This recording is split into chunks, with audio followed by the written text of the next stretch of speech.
রথের মিষ্টি মিষ্টি গজা জিলিপি অনেক খাওয়া হলো, এবারে একটু ঝাল ঝাল খেতে ইচ্ছা করছে। আজ দুপুরবেলা ভাত খেয়ে ওঠার পর এরকম বানিয়েছিলাম, ভাবলাম যে চায়ের সাথে সন্ধেবেলা বেশ খাওয়া হবে, ভালো লাগবে খেতে। এরকম আগে কখনো বানাইনি, এই প্রথমবারই ট্রাই করলাম। খুব ভালো লাগছিল বলে তোমাদের সাথেও রেসিপিটা শেয়ার করলাম।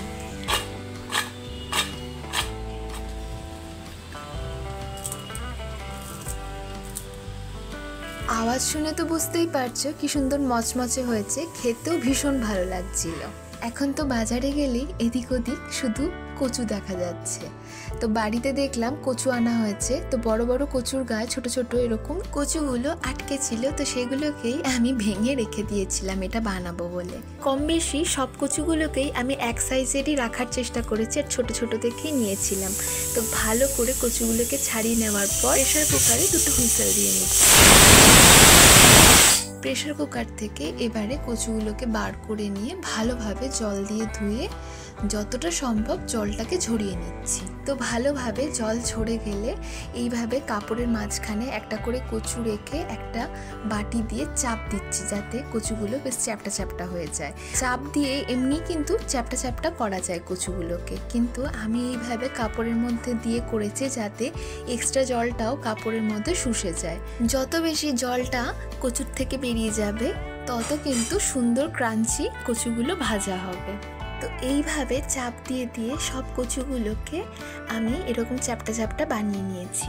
কচুর সাইজের উপর ডিপেন্ড করবে কচুগুলোকে তোমরা কতটা সিদ্ধ করবে। যেমন আমার যেরকম কচুর সাইজ ছিল তাতে আমি দুটো হুইসেল দিয়েছিলাম। ও হ্যাঁ, আর একটা কথা, আমি প্রথমে কিন্তু কচুগুলোকে এমনি বাটি দিয়ে চেপে চ্যাপটা করতে গেছিলাম, কিন্তু তাতে কচুগুলো পিছলে চলে যাচ্ছিল, তাই জন্য আরও আমি কাপড় দিয়ে করেছি। এইভাবে সব কচুগুলোকে যতটা সম্ভব পাতলা করে চ্যাপটা করে নিয়েছি। কচু ভাজাগুলো খেতে গিয়ে দেখছিলাম যেগুলো যত বেশি পাতলা ছিল সেগুলো তত বেশি মচমচে খেতে হয়েছে, তো সেই জন্যই বললাম চেষ্টা করবে যতটা সম্ভব পাতলা করে চ্যাপটা করবার। অল্প করে হলুদ আর লঙ্কার গুঁড়ো দিয়ে দিচ্ছি, তবে নুন কিন্তু আমি দিইনি। হলুদ লঙ্কার গুঁড়ো মাখিয়ে নিয়ে কচুগুলোকে আমি ভাজবো। এই যে এইভাবে একে একে বেশ অনেকটা মতো তেল নিয়েছি আমি, রিফাইন্ড অয়েল আর সর্ষের তেল দুটো মিশিয়ে নিয়েছি। তার মধ্যে এইভাবে কচুগুলোকে ছেড়ে দিচ্ছি, আর গ্যাসের ফ্লেম কিন্তু লো করবে না, একদম বাড়িয়ে রেখে দেবে। হাই ফ্লেমেই কচুগুলোকে ভাজবে, তাহলে বেশ মচমচে সুন্দর হবে। কারণ সেদ্ধ করার তো প্রয়োজনই নেই, সেদ্ধ তো তোমরা আগেই করে নিচ্ছ কচুগুলোকে, সেই জন্যই হাই ফ্লেমে এগুলোকে ভাজবে। তবে কচুগুলোকে যখন আমি সেদ্ধ করেছি পুরোপুরি কিন্তু নরম করিনি, অর্ধেকটা মতো সেদ্ধ হয়েছে। পুরোপুরি যদি কচুটাকে সেদ্ধ করে ফেলো তাহলে কিন্তু এইভাবে চ্যাপটা চ্যাপটা শেপগুলো আনতে পারবে না।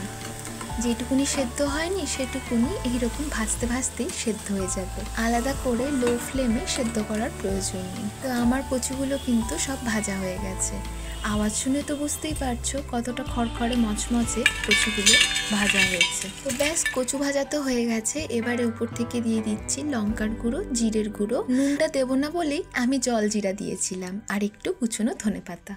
কচু ভাজার রেসিপি তোমাদের কেমন লাগলো কমেন্ট করে অবশ্যই জানিও, আর ভালো লাগলে বাড়িতে একবার বানিও, খুব সহজেই বানানো যায়, খেতেও খুব ভালো লাগে। রেজ অফ লাইফ চ্যানেলটিকে লাইক, শেয়ার, সাবস্ক্রাইব করে পাশে থেকো।